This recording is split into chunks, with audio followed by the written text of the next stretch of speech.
later on I could skip one image and measuring any other image to get 250 frames per second, and successively I could go 250 and 100 and so on.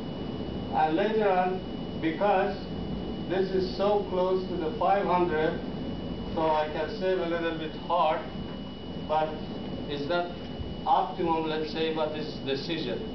I decide to use 100 frames per second for all experiments.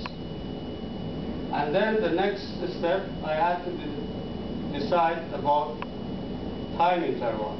As you see, 15 seconds, I measured running time average, changing that t incrementally until 15 seconds. And I could see that after 9 seconds, almost the heat flux doesn't have that much fluctuation.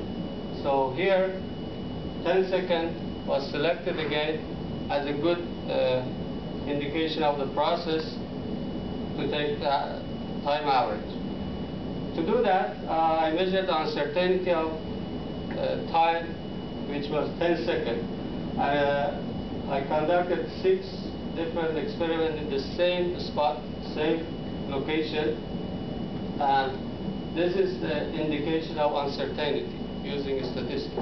It was about 3%. So because I knew that 5% was the uncertainty of the optical imperfection, so 3% was good enough. And before going to image processing, the image is supposed to be cleaned and noise should be cleaned as much as possible.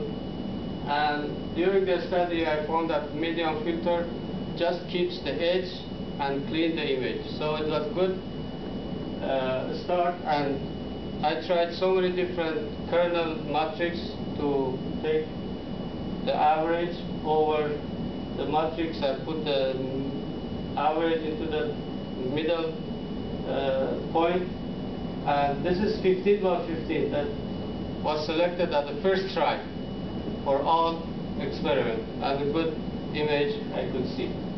And the next step, I have to define manually the start and end point of analysis.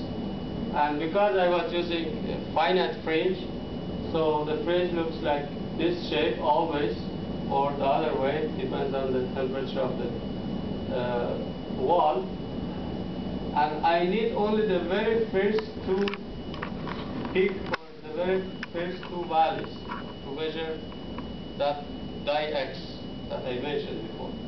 So because this looks like sinusoidal curve, I developed non-linear regression that later on, to find the parameters, I used least square method to find the best fit.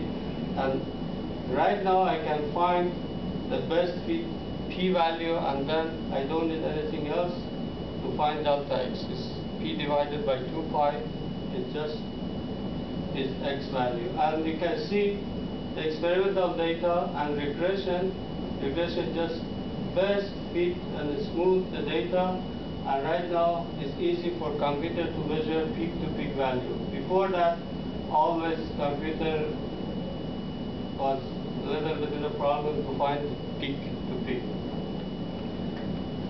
And for measuring the noise, because it's digital system, digitization always brings noise.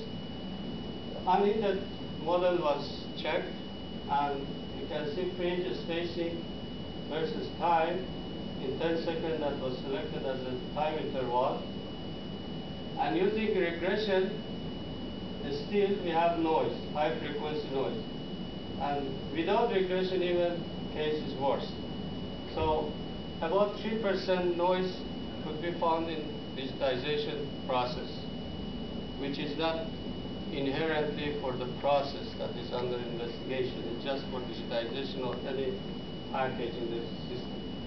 And a statistic showed again that without regression, the coefficient of variation is bigger than using regression. So regression works well and helps to have better precision.